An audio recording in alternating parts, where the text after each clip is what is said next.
మనకు కూడా ఉరిశిక్ష పడే అవకాశం ఉంది. తూత్తుకుడిలో తమిళనాడులో ఎలాగ పడిందో, అందుకని బాడీని కూడా లేకుండా చేస్తే ఆధారాలు ఉండవు అన్న పద్ధతిలో అతన్ని బాడీని కూడా లేకుండా చేసిన పరిస్థితి మనకు కనబడుతుంది.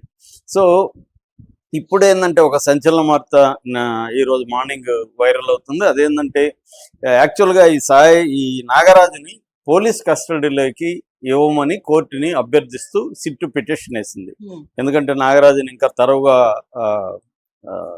విచారణ జరపాలి. మిగతా కానిస్టేబుల్ తర్వాత మిగతా దీంట్లో ఇన్వాల్వ్ అయిన చాలా మందిని ఆల్రెడీ సిట్ విచారించింది. కొత్త సమాచారం సిట్కి ఇప్పుడు వచ్చింది. ఈ సమాచారం వెలుగులో నాగరాజుని మళ్ళీ ఈ సమాచారం అంతా పెట్టుకొని విచారించాలి, అలాగే సీన్ రికన్స్ట్రక్షన్ చేయాలి, ఇవన్నీ చేయాలి. కాబట్టి నాగరాజుని తమ కస్టడీకి ఇవ్వమని అడిగింది. ఇప్పుడు నిన్న నాగరాజు జైల్లో ఉన్నాడు కాబట్టి ఈ మధ్య సెంట్రల్ జైళ్ళల్లో వీడియో కాన్ఫరెన్స్ రూములు పెట్టారు. అంటే ఆ ఖైదీల్ని, కొంత ఇంపార్టెంట్ ఖైదీల్ని తీసుకురావడం తీసుకుపోవడం ఇబ్బంది అవుతుంది కాబట్టి, ఎస్కార్ట్ పోలీసులకు కష్టం అవుతుంది కాబట్టి చిన్న చిన్న వాయిదాలు ఉన్నప్పుడు అక్కడి నుంచే జడ్జిలు మాట్లాడేస్తారు. ఒక రూమ్ ఉంటుంది, ఆ రూమ్లో టీవీ అదంతా ఉంటుంది, వాళ్ళకి ఒక యాప్ ఉంటుంది. ఆ యాప్లో ఓపెన్ చేస్తే వీడియో కాన్ఫరెన్స్ వస్తుంది. అక్కడ నుంచే జడ్జి వాళ్ళ ఏమన్నా అడగాలంటే అడుగుతారు, వీళ్ళు ఏమన్నా జడ్జి చెప్పుకోవాలంటే చెప్పుకుంటారు. అలాగే ఇప్పుడు నిన్న నాగరాజుని జడ్జి ప్రశ్నించారు, ఇలాగ కస్టడీకి అడుగుతున్నారు, నువ్వేమంటావు అది ఇది అన్నప్పుడు, సార్ అసలు నా మీద నేను నేరం చేయలేదు, నన్ను బలవంతంగా ఒప్పించడానికి ప్రయత్నిస్తున్నారు, అలాగే నాకు ప్రాణహాని ఉంది, నన్ను చంపేయడానికి ప్లాన్ చేస్తున్నారు, నన్ను చంపేస్తే ఈ కేసు క్లోజ్ అయిపోతుంది, మిగతా వాళ్ళు బయటికి రాకుండా, అందుకని నన్ను చంపేయడానికి ట్రై చేస్తున్నారు, సో నన్ను కస్టడీకి ఇవ్వకండి అని ఇప్పుడు ఆయన అనడం సంచలనంగా మారింది. అంటే అర్థం ఏంటి, ఆయన ఎందుకు చంపుతారు, ఎవరు చంపుతారు, ఇది ఇంపార్టెంట్. ఎందుకంటే ఇక్కడ మొన్నటి నుంచి వాళ్ళ తల్లి కూడా, సాయి కృష్ణ వాళ్ళ తల్లి కూడా పిటిషన్ వేసింది కోర్టులో. ఏమనంటే ఇది సిబిఐకి ఇవ్వండి, స్టేట్ పోలీసులు పరిష్కరించే కేసు కాదు ఇది, ఆల్రెడీ సిట్ వేసిన రిమాండ్ రిపోర్ట్ తప్పులు తడకగా ఉంది, పెద్దవాళ్ళు ఇన్వాల్వ్ అయినారు, సిపి స్థాయిలో ఇన్వాల్వ్ అయినారు, సో కాబట్టి నాగరాజుని మాత్రం అరెస్ట్ చేయడం వల్ల న్యాయం జరగదు, సో దీని అందుకనే సిబిఐకి ఇవ్వండి అని ఆమె పిటిషన్ వేసింది. అది విచారణ కొనసాగుతుంది. సో ఈ నేపథ్యంలో ఇప్పుడు నాగరాజే నాకు ప్రాణభయం ఉందంటే అర్థం ఏంటి, ఆయన్ని ఎవరు వేస్తారు, ఆయనకంటే పై వాళ్ళే వేస్తారు, వేరే మార్గం లేదు. మనం గతంలో చూస్తే పరిటాల రవిని చంపిన ముద్దుసీన్, జోలకంటి శ్రీనివాస్ అతని పేరు, ఈ ముద్దుసీనుని జైల్లో ఓం ప్రకాష్ అనే ఒకడు డంబెల్ ఎక్సైజ్ చేస్తూ అతన్ని డంబెల్తో కొట్టి చంపేశాడు. అప్పట్లోనే సంచలనంగా మారింది. అంటే ప్లాన్డ్గా అదేదో ఉంటారు కదా, అవశేషాలు లేకుండా చేయడం అనేది, అంటే వీళ్ళే కొంతమందిని ఉపయోగించి చంపించడం, ఆ చంపించిన వాళ్ళు కూడా చంపించడం. మామూలుగా ఈ సినిమాల్లో చాలాసార్లు చూస్తుంటాం మనం. ఆ సినిమాలు కూడా రియల్ లైఫ్ నుంచే ఇన్స్పిరేషన్ తీసుకుంటాయి కాబట్టి పరిటాల రవి కేసు ఒక ఎగ్జాంపుల్. మళ్ళీ ఇదే ఓం ప్రకాష్ మిస్టీరియస్గా మళ్ళీ వైజాగ్ జైల్లో చనిపోయాడు, ఒక హెల్త్ ప్రాబ్లం వచ్చి అక్కడ చనిపోయాడు అని చెప్పేశారు. అంటే అవశేషాలు ఉండవు అనమాట. ఇంకా చంపిన వాళ్ళని కూడా చంపేస్తే వాళ్ళు మన పేరు చెప్పరు కదా, అసలు వాళ్ళ పేరు చెప్పరు. అలాగే మన వివేకానంద రెడ్డి కేసులో కూడా చాలా మంది సాక్షులు మిస్టీరియస్ గా చనిపోతున్నారు, యాక్సిడెంట్లని రకరకాల రూపాల్లో చనిపోతున్నారు. సో అట్లాగే Sohrabuddin case Gujarat very popular అన్నమాట.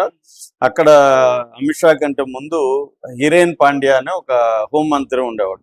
2003లో ఆయన చంపేశారు.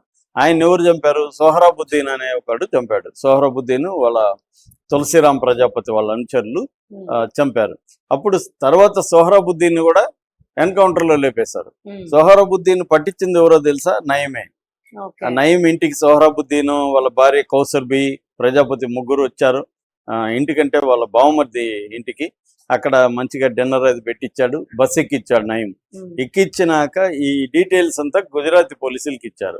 గుజరాతీ పోలీసులు రాజస్థాన్ పోలీసులు కలిసి అంబాజీ అనే గ్రామం దగ్గర వాళ్ళని దించారు, ముగ్గురిని దించి తీసుకెళ్లే క్రమంలో వాళ్ళు తిరగబడ్డారని చెప్పి సోహ్రాబుద్దీన్ లేపేశారు. వాళ్ళ భార్యని తర్వాత రేపు కూడా చేశారంటారు, ఆమెను లేపేశారు. తర్వాత 1 year తర్వాత ఈ ప్రజాపతిని కూడా లేపేశారు. అంటే ఒక హత్య జరిగింది, ఒక మాజీ హోంమంత్రి హత్య, ఆ హత్య చేసిన వాళ్ళని లేపేశారు. సో ఆ కేసులో అమిత్ షా, సోహ్రాబుద్దీన్ హత్య కేసులో అమిత్ షా 3 నెలలు జైల్లో కూడా ఉన్నాడు, చిదంబరం. అందుకనే చిదంబరం మీద పగబట్టి మళ్ళీ అమిత్ షా అధికారంలోకి వచ్చినాక చిదంబరం జైల్లో పెట్టారు. అవును సో ఇలాగా మనకి చాలా ఎగ్జాంపుల్స్ దొరుకుతాయి అనమాట. అవును అంటే ఎవరినైనా చంపాలి అనుకున్నప్పుడు కొంతమందిని పెట్టి చంపడం, మళ్ళీ వీళ్ళను కూడా చంపేస్తే అవును ఇదవుతుంది. ఇప్పుడు అందుకనే పరిటాల రవి కేసులో ఉమ్, మొద్దు సీను పరిటాల రవిని చంపిన వాళ్ళ టీంలో ఉన్నాడు. మొద్దు సీనుని లేపారు, మొద్దు సీనుని లేపిన వాడిని కూడా లేపారు. అవును సో అసలు ఏమాత్రం ఎక్కడ కూడా అవును. ఆ, పొంతలు లేకుండా అంటే ఇది ఒక ఉమ్, సాక్షి లేకుండా చూసుకున్నారు. అలాగే ఇప్పుడు నాగరాజుని చంపేసే అవకాశం ఉంది. ఆయన ఆ, అదే ఆయన చెప్పడంలో థ్రెట్ ఉంది కాబట్టి ఇప్పుడు భయంలో ఏముంది, జైల్లో కూడా చంపేయచ్చు. అవును జైల్లో ఏముంది, జైల్లో ఇప్పుడు నాగరాజుని చంపేయడం జైల్లో పెద్ద పని కాదు. అధికారులు అనుకుంటే ఎవడో ఖైదీనే చంపేస్తాడు అక్కడ. ఎందుకంటే ఖైదీలు హత్యలు చేసే ఖైదీలు బోల్డ్ మంది ఉంటారు. అవును సో వాళ్ళకి చెప్పామనుకో వీళ్ళు లేపారు అని, నాగరాజుని ఏముంది నిద్రలో వీడు కొట్టి చంపేస్తాడు. అవును లేకపోతే ఏమన్నా చేయొచ్చు, జైల్లో పెద్ద విషయం కాదు. సో లేదా ఆయనే ఆత్మహత్య చేసుకున్నాడు. చాలా జైళ్ళలో ఆత్మహత్యలు చూస్తే మనకి కామెడీగా ఉంటాయి. అవును. టవల్తో కిటికీకి గట్టి ఆత్మహత్య చేసుకుంటారు చాలా మంది. అబ్బో. ఎక్కువగా కస్టోడియల్ డెత్స్ చాలా మందికి తెలియదు ఏంటంటే, అవును. పోలీస్ స్టేషన్ లో చనిపోవడం కంటే జైళ్ళల్లో చనిపోయే కస్టోడియల్ డెత్స్, ఎక్కువ దాన్ని జ్యుడిషియల్ డెత్స్ అంటారు. ఉమ్, అవి ఎక్కువ అనమాట. ఇండియాలో 2000కు పైన 2000, 2500 ఉంటాయి. ఉమ్, అవన్నీ కానీ మనం కేస్ స్టడీస్ చేస్తే చాలా విచిత్రమైన పద్ధతిలో చనిపోతుంటారు. ఉమ్, అందువల్ల నాగరాజు ఆవేదనలో అర్థం ఉంది. ఆయన్ని ఇప్పుడు ఎందుకంటే ఈ కేసులో పెద్ద తలలు ఇన్వాల్వ్ అయ్యి ఉన్నారని ఉమ్, ఆరోపణలు వస్తున్నాయి. అవే కానీ నిజమైతే ఖచ్చితంగా నాగరాజుని, ఎందుకంటే బలమైన లింక్ నాగరాజే కదా. రేపు అవును. పొద్దున్న నాగరాజు అప్రూవర్గా మారిపోయి కోర్టులో అసలు నేను కొట్టింది వాస్తవమే, కానీ నన్ను కొట్టమనింది, నన్ను వీళ్ళే మాయం అన్నారు. చేయమనిందంతా వీళ్ళు అవును అని చెప్పాడు అనుకోండి నాగరాజు, అప్పుడు వాళ్ళు ఇరుక్కుంటారు కదా. అవును. వాంగ్మూలం కోర్టులో ఇచ్చారంటే అది బలంగా ఉంటుంది. అవును. సో అలా నాగరాజు చేయకుండా ఉండాలంటే నాగరాజుని లేపేస్తారు అనుకో. అవును. బలమైన లింక్ నాగరాజు. ఆల్రెడీ సాయికృష్ణ అని శవం మాయం చేశారు, ఇంకా అది ఆ కేసు ఇంకేమి జరగదు. అవును. ఇప్పుడు నాగరాజుని కూడా లేపేస్తారు అనుకో, ఇంకేమి ఉండదు. అవును. సో అప్పుడు కానిస్టేబుల్ ఏం చెప్తారు, మాకు మిగతావి తెలియదు సార్, నాగరాజు కొట్టమంటే కొట్టాం, నాగరాజు కొట్టింది మాత్రం మేము చూసాం ఉమ్, అని వాళ్ళు చెప్పచ్చు. కాబట్టి ఇప్పుడు అందరూ డిస్కషన్ ఏంటంటే నాగరాజు కూడా బలి అవుతాడా, బలిపశు అవుతాడా. ఎందుకంటే నాగరాజు కూడా పనిముట్టే తప్ప నాగరాజు ఓన్గా డెసిషన్తో ఇతను చంపలేదు. ఉమ్, ఇతను పైన ఎవరో ఉన్నారు. ఇప్పుడు జై భీమ్ సినిమాలో, సూర్య సినిమాలో మనం చూస్తే క్లియర్గా అవును పొలిటికల్ ప్రెజర్ వల్లనే పోలీసులు కొడతా ఉంటారు ఉమ్, చాలా మందిని. అంటే పొలిటీషియన్స్ ఇన్వాల్వ్ అయి ఉంటారు, ఆ కేసులో వాళ్ళకి ఇబ్బందులు వస్తాయి.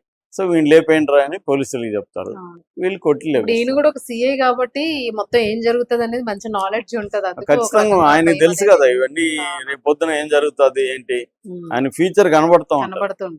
రేపు పొద్దున. అవును. సో వీళ్ళు నన్ను కూడా లేపేస్తారని భయం ఉంటుంది. ఆయన బాగా భయపడుతూనే జడ్జికి చెప్పాడంట. ఉమ్. మరి ఇప్పుడు కోర్టు ఎలాంటి రిటర్న్ నిర్ణయం గా అడిగినట్టున్నారు కదా సార్, రిటర్న్ గా జడ్జి ఏమన్నారంటే, మీరు ఇదంతా రిటర్న్ గా రాసి కోర్టుకి సబ్మిట్ చేయండి, ఓరల్ గా కాదన్నారు. ఉమ్, సో ఇప్పుడు నాగరాజు రిటర్న్ గా ఏం రాస్తాడు, కోర్టుకి రిటర్న్ గా ఏం పెడతాడు అనేది ఇంపార్టెంట్. అది చూస్తే మనకి ఇంకొంత క్లారిటీ వచ్చే అవకాశం ఉంది. ఉమ్, అప్పుడు నిన్ను ఎవరు చంపుతారు ఏంటి అనేది కూడా జడ్జి అడిగే అవకాశం ఉంది. అవును. అంటే ఎవరో చంపేస్తారంటే ఎందుకు చంపుతారు, అవును. అంటే ఎవరికో ఎవరో దీంట్లో ఉండారు అవును. అనే కదా ఇన్వాల్వ్ అయినట్టు.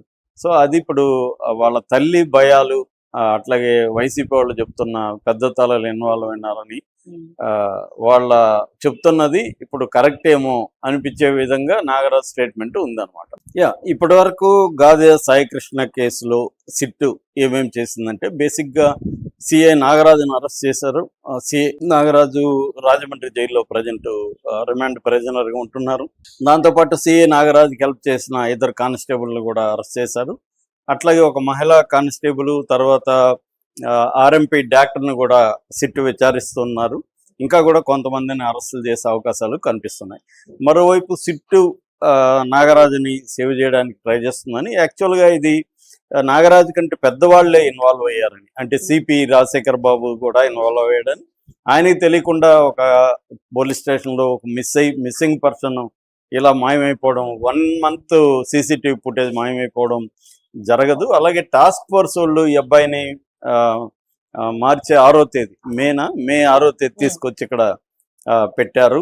సో వాళ్ళ టాస్క్ ఫోర్స్ కూడా సిపి ఆధ్వర్యంలో పనిచేస్తుంటుంది. సో ఇదంతా కూడా సిపికి తెలియకుండా జరగదు, సిపిని కూడా ఇన్వాల్వ్ చేయాలి. అలాగే ఒక ఎంపీ ఆధ్వర్యంలోనే ఈ మిస్సింగ్ అనేది జరిగింది. ఎందుకంటే ఈ సాయి కృష్ణ అనే అబ్బాయి ఒకప్పుడు పోలీసులే అతన్ని పెద్ద పెద్ద కేసులకి ఇన్వాల్వ్ చేశారు.